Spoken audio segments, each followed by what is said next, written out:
Since the ancient time, India is very famous for art and architecture. If you just go and study the ancient history, you will see beautiful arts. See, it not only the big arts where I'm talking about. It doesn't mean that Nagara style, Nagara Shaili or Nagara style of architecture is there in India, and the Dravidian style of art and architecture is there in India. I'm also mentioning about from small and small goldsmith to the big architects. See, what is happening really is the father is an architect or an artist. The same occupation is not transferring to the son, which means the traditional art of India is missing. Keeping this thing in mind, the government of India has started to procure such people, and that tradition of art and architecture should continue even for the future generations. So keeping this in mind, the PM, that is Pradhan Mantri Vishwakarma Yojana, has been started in the country. Dear aspirants, so today the video is completely all about the Vishwakarma scheme. Let's start the video.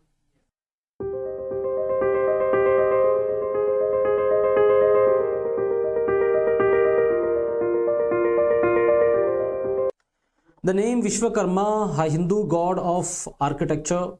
This particularly, see, where and all the question comes, I'm mentioning over there under the Ministry of Micro, Small and Medium Enterprises, that is MSME. It is the nodal ministry for the scheme. So first point is clear. This, as I told you in the introductory part itself, the scheme is designed to uplift traditional artisans and craft people engaged in various occupations like goldsmith, blacksmithing, pottery, carpentry and cobbler, barber, garland maker and sculpting, with a focus on preserving the cultural heritage of the country and integrating them for the formal economic system. You understand? Because they are working under the informal economic system today and giving them the global value chains and connecting them with the global value chains. It will be implemented as a central sector scheme, which means it is fully funded by the government, that is central government. There are differences between central sector scheme and central sponsored scheme. Central sponsored scheme meaning central sponsored schemes are those schemes which are the share of the scheme is 60% by the central government and 40% by the state government. Since it is a central sector scheme, which means 100% of the fund for the scheme is funded by the central government alone, right? And initially they have invested around 13 crore rupees for this particular scheme. Listen carefully. And in this, what are the objectives of this particular scheme? It is to enable and recognize, that is a recognition of the artisans, craft people, that is as Vishwakarmas. To provide skill upgradation. See, for example, whatever the skill they have at present, it will be upgraded to refine their skills, right? To provide support for better modern tools, because which is actually lacking. You can see here, these are all old techniques are used. They have to put a lot of effort, right? Now using the machines, they can run this, they can do it more efficiently, right? Training is definitely required, no? And easy access to collateral free credit, very, very important, because otherwise this will definitely vanish away from the country. These all traditions, the pottery making or the paintings, all will definitely wash away if the government is not supporting directly. And up to 3 lakh rupees and rupees 1 lakh for the first tranche and 2 lakh rupees in the second tranche at a concessional interest rate of an annual interest rate of just 5%, and encourage digital empowerment of the Vishwakarmas, and to provide a platform for brand promoting and market linkages, which means it will be branded, it will be made as a brand and it will be sold internationally. That is what is a global value chain will be connected to it. PM Vishwakarma certificate and ID card will also be given under this. Each and every point, whatever is mentioned in the objective, are core important for your examination. Approach: the scheme provides end-to-end holistic support and assistance to the artisans and craft people. This is obviously true, correct? No, it aims to preserve cultural practices, means ancient from ancient to till, whatever we are practicing, it may be miniature painting, mural painting, whatever, right? So generational skills are there, we are going to procure them, right? And the scheme seeks to integrate them into the formal economy. It should become a formal economy. Like an informal economy, they no need to go and sell in somewhere, in the street or somewhere else. It will be a market will be created for this, right? Implementation will occur in rural and urban areas as well. It is not only rural architects, but also urban people are also encouraged. Promotes empowerment of the women here and marginalized or underserved groups. It may be SC, ST or any other backward communities. And encourage awareness of the insurance, pension and health schemes, which means the government is aiming for their inclusive growth. It's nothing but inclusive growth. If you have a basic bank account and if you have an insurance and also health benefit, that is what is called the inclusive growth, no? So you understand. So next is eligibility. Who are eligible to access this particular scheme? Who can engage this scheme, right? An artisan or craft person working with hands. Listen carefully. Working with hands and tools.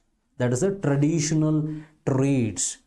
In unorganized or informal sector or self-employed basis. You can see here the pottery making, right? So these people are eligible to do this. The beneficiary, which means they are eligible to access this particular scheme. The beneficiary should not have availed loans before.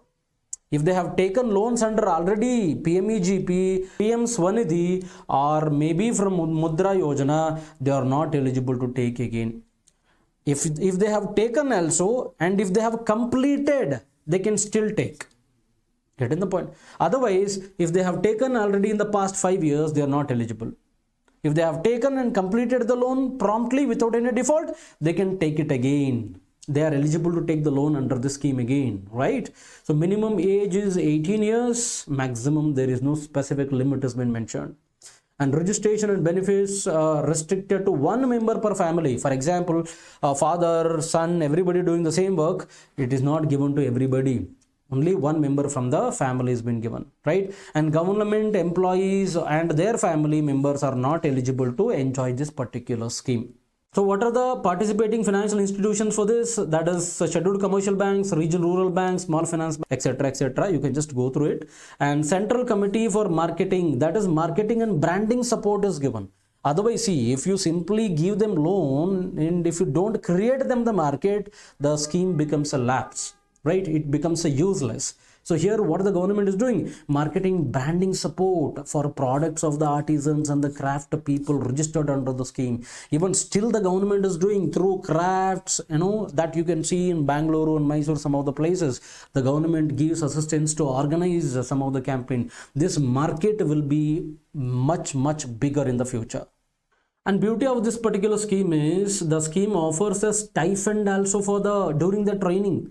That is 500 rupees skill training per day when they are taking the skills. With that, they will also give 15,000 grant for the purpose of modern tools, to buy the modern tools. And training stipend will be credited directly to the beneficiary's bank account. That is DBT, direct benefit transfer. Right, after the training is completed, the certificate will also be given from the Ministry of Skill and from the Ministry of Skill and Development and Entrepreneurship. A registration for the Vishwakarma Yojana can be completed at common service centers in villages. Very easy, because that is the reason CSCs are open. No, timeline will be given for 5 years. That is from 2024 to 2028. Even though the scheme is very beautifully designed, it is still having a lot of challenges. So what are the challenges the scheme has? So equitable access across rural and urban areas. Because if you give urban areas more access, then rural people will be missing. And if you give more importance to rural, then urban people will be missing. Balancing this is a challenging one. So this government have to take a place. If the responsibility of recognizing the beneficiaries is given to the state government and the Panchayat Raj, that is more appropriate rather than the central government is doing it. Monitoring and evaluation of the implementation. This is an implementation part. Digital literacy of Vishwakarma is very important. They can do everything. They can design because they have skills. but we have to, give them digital literacy. How can they apply online? If they want to sell their commodities, if the government is create some online portal to sell these commodities, then how to use it, how to use that e-commerce, right? All those digital skills need to be given. See, every artisans like this, they should sell their commodities in the Amazon and Flipkart markets as well. Not only the big companies are eligible to sell, even each and every individual should sell. So until unless the digital literacy is given, that is not possible. So digital literacy is so core important of the scheme. And feedback mechanisms from the beneficiaries should be taken, and whatever is being recommended or requested by the artisans, that need to be implemented. Inclusion of the marginalized group, that is economically weaker section, is one more challenge. And proxies, that means, see, the benefit is allocated for A but actually used by X. It should not happen like this. If the benefit is allocated to A, it should be given to A only, right? It is all about the, see, everybody's responsibility. Why we should have only central government should do it? State governments, Panchayat Raj, even each individuals like you and me. It is all of our responsibility to educate the people in this regard. Not only in this scheme I'm talking about, every scheme. It may be Ujjwala scheme, Vishwakarma scheme, whatever the scheme we discuss in the Goldfinch IAS Academy, that we are doing it so for so long. Every scheme we have to educate the people.